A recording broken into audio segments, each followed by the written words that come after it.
Welcome to the Shed and Shine podcast. I am Gino Wickman. This is where Rob Dube and I help driven entrepreneurs shed their shit, free their true selves, unlock true entrepreneurial freedom, and shine. We truly appreciate you taking the time to spend with us, and we hope to make a huge impact on you. Hello, everyone. My name is Rob Dube, and I am here with Gino Wickman. Gino, great to see you. You as well, my friend. So we've been making our way through these 10 disciplines. We've covered 1 through 8, and today we're covering disciplines number 9, put everything in one place, and discipline number 10, be humble. So let's start with discipline number 9, put everything in one place. The bold statement here is pick the one place where you will capture every idea, commitment, thought, action item, and promise. So Mr. Yellow Legal Pad, please provide context for us. Yes. Well, this one I feel compelled to say, please don't underestimate this discipline out there, okay? Because this is the simplest discipline of them all. And so people, it gets missed, the power. And so now you know better than I do, but how many of our group coaching clients say, how was I never taught this? I mean, these are 10, 20, 30-year entrepreneurs. Yeah. How was I never taught this? And there was another great story you shared. Hopefully you'll share it about the person that found $100,000 opportunity. Yeah.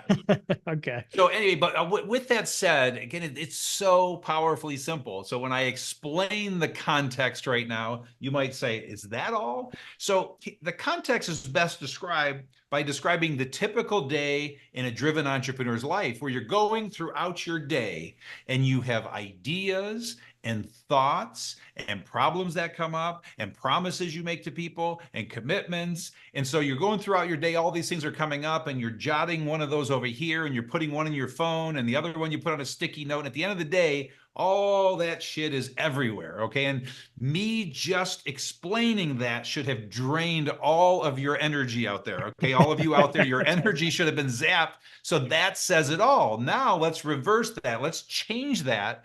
And now all of a sudden you decide your one place. What one place is picking the one place that you will capture all of those ideas, commitments, thoughts, problems, etc. And so for me, it's my humble little yellow legal pad. Okay, it's always with me. And so as I go throughout my day, when those things come up, I immediately jot them down, and it's powerful. And at the end of the day, when I prepare for the next day, I then compartmentalize everything from that one place that came up. And so some things I will take care of right then and there. Some things I will calendarize and time block it. Some things I'll put on tomorrow's plan. But nonetheless, every single one of those things that came up throughout the day, they are put into action so that we stop letting people down. All of a sudden, your energy goes through the roof, because what also is happening is when you're sitting there in a meeting and that idea comes to you and you're trying to focus on the person in front of you, all of a sudden you can't do two things at once. So you are no longer engaged in that relationship. Your energy is draining. You're feeling overwhelmed. But with one place nearby, you just simply quickly jot that thought down. They think you're writing something about them, and you can stay focused and continue on. So it's incredibly powerful for maximizing your energy and following through on your commitments, which most driven entrepreneurs aren't great at doing. Follow through is not a strong suit for most driven entrepreneurs. Yeah, letting people down is a big one. I hear that all the time. And oftentimes you don't even realize you're letting them down because they're not telling you. And I know I made a joke about your yellow legal pad, but you've always joked about it, so I thought it was worthwhile. But no, it is as simple as the yellow legal pad. Other people, they might have an app on their phone, their laptop. People use tablets. You just need to find the one thing and commit to it. And this is actually the thing, Gino, that I find our clients have the hardest time with. They can't decide what their one place is. And it got me thinking, like, what's the psychology of that? I'm kind of curious what is going on there. And I will share this story that you kind of prompted for me. We have a client who was dead set on getting the right place, really excited. He was cleaning up his desk. He was one of those people that had a notepad, a journal, post-it notes, papers all over the desk, and he FaceTimed me. And he said, I'm cleaning up my desk. I'm going to settle on my one place. I have a tablet. I can't wait to start using it. And he goes, but I'm so depressed right now. And I said, why? What's going on? He said, as I was cleaning my desk, I found one of those Post-it notes buried behind one of the pieces of paper. And it was a deal that I forgot to call 2 weeks ago. I called them to say what's going on. They said, we're fully funded. We don't need you anymore. And I'm sick to my stomach about it. So that's all I need to know. So it was a great story. But yeah, I mean, what do you think about this psychology around just having trouble picking the one place? Yeah, it's funny because I'm trying to think of a different word. Hmm. Um, because the procrastination, you're using the word psychology, which it's all psychology, but the procrastination for picking their one place, it sounds like on the surface, they're trying to pick from these 6 options. And so the options are really clear because there's not much more than a legal pad, a journal, your phone, a tablet, a remarkable. It's like there's no new technology until we're all connected to the freaking internet. I mean, that's pretty much what we're working with. Yeah. So I'm talking about our brains when I say that. Yeah. So just pick one, and that's not your problem because you know what they are out there. That's not your problem. You're fighting this. You're resisting this. You have not felt enough pain to finally make this commitment. And that particular client that, lost $100,000 deal, that's pain. And all of a sudden, I'm quite certain they have their one place now. So just pick it. But also, that's why we're doing these podcast episodes. Hopefully, you and I will convince them and articulate enough benefit or pain that, our listeners out there will commit to this and realize the incredible benefits. Yeah. And please go back in this episode, listen to what Gino said about what he does at the end of the day, how he compartmentalizes everything, because that's oftentimes something that people get caught up like, okay, I have it all here. Now what do I do with it? Mm. One of the Well, thoughts.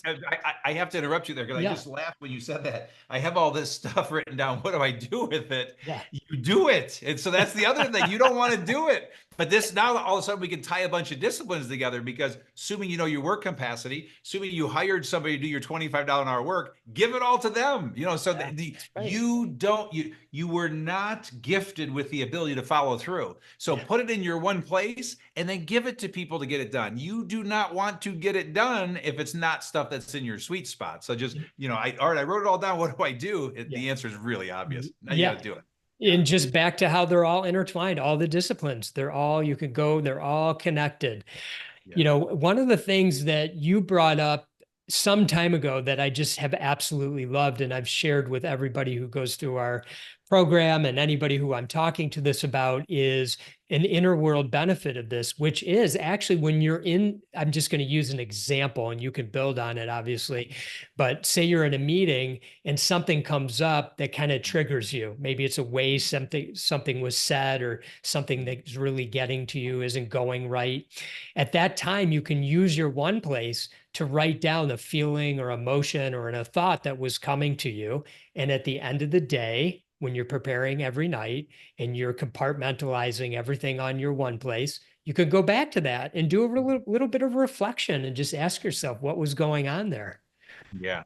So I love that. I'm glad you brought that up. And we're on the inner world benefit. And I just want to back up and throw an outer world benefit in. So hopefully you're staying with me and tracking with me on that, because I think we've covered all the outer world benefits. But, again, in the previous episode, I talked about this dual universe. Okay. So the same exact person goes through a year, does not have a one place, and another one goes through the dual universe having a one place. The math on the output, in other words, the things that are accomplished in a year, outer world benefit, would be immeasurable. Where I talked about twice the productivity in last episode, this might be 10 times the productivity. So tremendous outer world benefits. I just want to make sure we covered all the outer world stuff, and maybe some more will come up. But inner world benefit, I love that you're bringing that up because I may have forgotten that in this conversation, and I want to add something to that. Okay. So what you're talking about is you're in a meeting or you're in a conversation with someone and something stirs in you, okay? And so we talk about that, shedding layers. And so that's a layer that needs to be shed, but you don't have time to shed a layer right there as you're looking into the eyeballs of another human being. And so you had this sensation, you know, in your chest and your stomach, whatever. So quickly on your one place, you say, had a sensation in my stomach when talking to Bill about this. So that later, ideally, again, pull all the disciplines together, during your stillness, you can take yourself right back to that experience and fully process what it was. Now that's when you feel a sensation. In addition to that, you can use it for when you get triggered, okay? And so I'm learning so much about triggering right now. And so same thing, when you get triggered, and most driven entrepreneurs with this driven DNA, we get triggered a lot, okay? We get triggered a lot. And so to start to understand the roots of your triggers, they're all lessons, and it's always your shit, okay? So it's got nothing to do with the person that triggered you, it's you. But to write that down in your one place, got triggered when Sue said this to me, write that down, and then again sit with that and figure out, why does that thing trigger you? All of a sudden you want to talk about inner world benefit, all of a sudden you will start to shed stuff and find so much more inner peace. And again, cut all your triggering in half. That's a whole different world in terms of the amount of energy you're burning in a day getting triggered. Yeah. You know, another thing with this is with everything being there, your anxiety reduces. And you talked about that last time. You know, anxiety goes down, you have less stress, you know where to find stuff. It's easily accessible. So that's just a really simple thing. That's an inner world benefit. I mean, it's also an outer world benefit, obviously.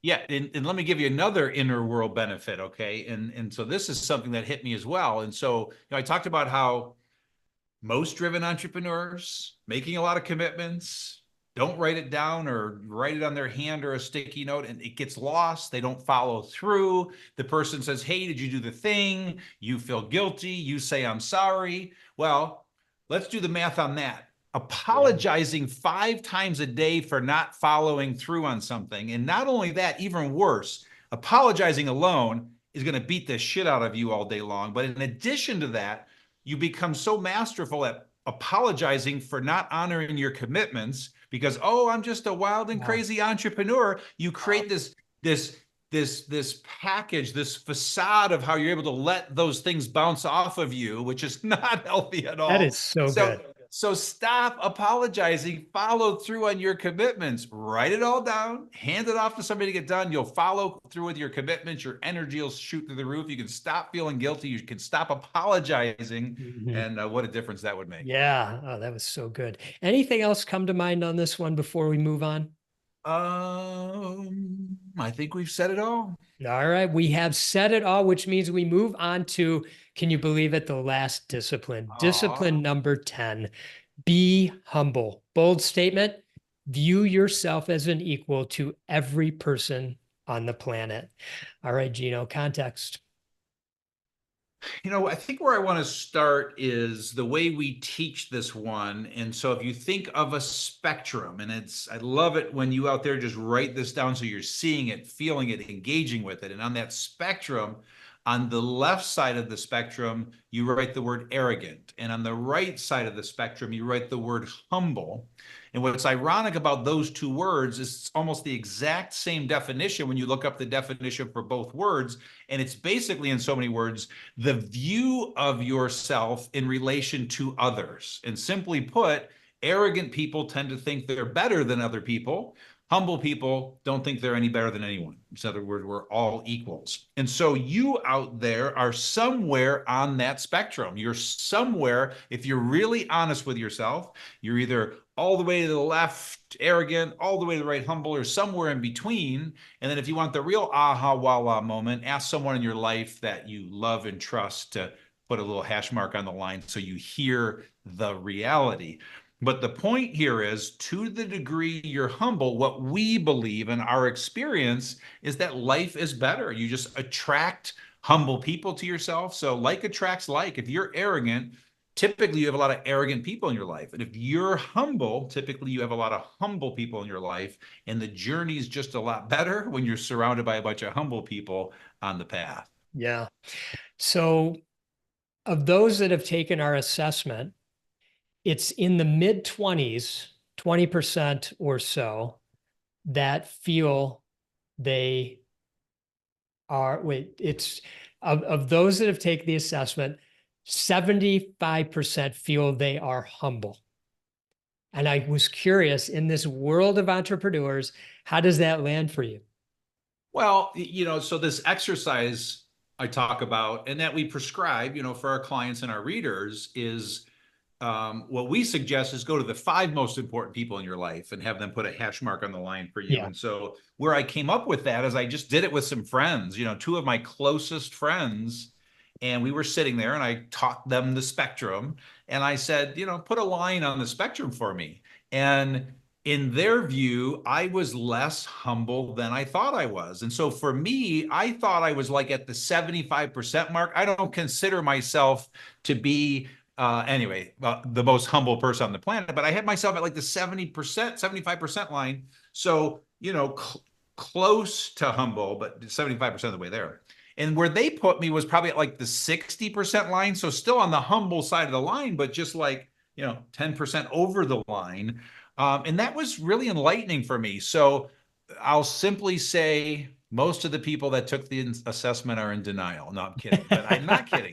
So if you want the truth, Kidding, I'm not kidding. yeah, exactly. So that. ask the people in your life, and that's where you get the truth. So I think, that's our default. I think that's probably a default of the driven entrepreneur, that we probably see ourselves a little more humble than what the rest of the world sees. But then I also think, we've got something that goes against us, and it is what it is. So you can't use it as an excuse, but our persona, our energy, our whatever that magic is that we bring does come off as arrogant or overbearing to people. And so I think we lose a few points when I don't think that's necessarily lack of humility. It's just a little bit of a turnoff to people that don't move at our speed. So I think we lose a few points from that standpoint, but I'm guessing we also overestimate how humble we really are. Yeah. I like to think and believe that most people understand the power, the outer world benefit of humility. Obviously, you're attracting people that are like that in your life to you. Humble people attract humble people. In business, you're going to attract better opportunities, better customers, better employees. But this idea that you're sharing, where you do this exercise and send it out to 5 people, we've had a client that was absolutely blown away with the results that this person received. In fact, it brought this person to tears because this person thought they were much more humble than they were. The scores were quite low. Yeah. And so it's very impactful. It's subtle. Humility is so subtle. What about inner world benefits of this, Gino? What comes to mind for you on that? Yeah, and on this one, let's go back and forth on this a little bit because it starts out by being so obvious to me, but it's like a sentence. And so maybe we'll discover some things if we drill down into this a little bit. But, so when we talk about energy, being humble, living humble, just burns less energy. Now, again, there it is. Please explain that. I don't understand because it's like, okay, that's just a statement, but it's true because now let's go to the spectrum and go to the side of the arrogant person. And it just, the best way I can describe it is the arrogant person is just working so hard at thinking they're better than everyone else. It's a lot of effort. And what I have is I have the luxury of living both lives. But please, everyone, know out there, my friends rank me at the 60% mark. And so this is a 60%er talking. I'm not the 75% I thought I was. But the point is, in my 20s, I was surrounded by arrogance. I was going down an arrogant path. It was what I was being taught is how to be successful. But then I was blessed with a father-in-law in Neil, who was an incredibly humble man, a very wealthy man. And, he never said to me, "Hey, you're being arrogant." He taught me through his example. I mean, just he's so many cool and interesting things that he did that I would just say, wow. And so thank God through his example, he taught me. And so I know the internal tectonic plate feeling when I'm being arrogant and when I'm being humble, and it just burns a hell of a lot less energy when I'm being humble, for what that's worth. Yeah. So I'd love to hear though what it prompts No, for you, because I'd love to hear your definition. when I was thinking about this before we started recording, I was thinking about peace. That came to my mind. It was like you stop thinking, making things about yourself, and you start to feel more whole, more complete. And there's just an ease about that. I don't know how to better describe it. The suit of armor's off, things don't have the same quality. If the server at the restaurant isn't getting your order right, or they're taking too long, you're not sitting there judging them. You're just like, this is just what's happening. It's like, everything I feel comes into perspective. Yeah. So, Yeah, and yeah. this is why I like going back and forth sometimes, because what that prompted for me is another scenario, and that is, just my humble 2 cents, um, is I believe arrogant people burn through a lot more people than humble people. Okay. And so it's Mhm. just more churn in Yeah. the life of an arrogant, driven entrepreneur. And all I'm doing is I'm looking at my client base. Okay. So I've Yeah. taken 135 driven entrepreneurs through the EOS process, working with their leadership teams. And I see the ones that burn through a lot of people, and I see the ones that don't. So we're talking about internal benefit. So just imagine that life where you just keep burning through people that are leaving because they just don't like you, and you're sitting there going, you put on a good face, fuck them, they were da, da, da. No, what's really going on is you're going, why don't they like me? Why don't they like me? I got to be more, I got to be more, I got to be more. So Mm. there's some internal Oh, benefit. good. You will churn through less people with a humble life, in my humble opinion, just one person's opinion. Yeah. Bringing awareness to the subtlety of this one. This kind of goes back to know thyself better, because when we clearly see what our mind's up to and we know why, we can make changes. Mhm. Like this quote that you always bring up from Eckhart Tolle, with that awareness comes transformation and freedom. Mhm. Love that one. Mhm. Um, you mentioned this, I think one or two disciplines before, but we oftentimes bring up gratitude during this discipline, and this idea where we never met anyone who was humble, who didn't have a regular intentional practice of gratitude. I just felt I wanted to bring that up again. Is there anything you want to build on there, Oh, or? yeah, for sure. Because I think, what we talked about earlier is, prepare every night, and a good discipline as bonus material was to practice gratitude when your head hits the pillow. This is different in that the more appreciative you are in life, the more you express gratitude, the more grateful you are for the things in your life. I believe it helps you be humble. And said another way is, I think it's really hard to express gratitude and be grateful and be arrogant. I mean, it's like really hard to be Yeah, those two things. It's a really hard formula. So it's like it just doesn't complete. It's like two competing energies. And yeah, so it's just this beautiful byproduct. And so if you want to be more humble, start being more grateful. I think they go hand in hand. yeah. That's so good. Anything else on our last discipline here, Gino? Any last words? Yeah, yeah. Two things were also prompted. So I have this thing I call the universal boomerang, or karma, or the golden rule, or whatever philosophy you want to subscribe to. But the boomerang is just you get more of what you put out there. So do unto others as they'll do, as you'll have them do unto you. And Yeah, so you put humility out to the world, you're going to get humility back. And that's that point about it. It attracts like. And then the second thing, and the perfect place to end this is something that, so we were having this conversation about shedding. And so this is one of our EOS implementers, Joe Stewart, who said, you can't shed your shit if you think you're the shit. So It's I forgot easier about that to one.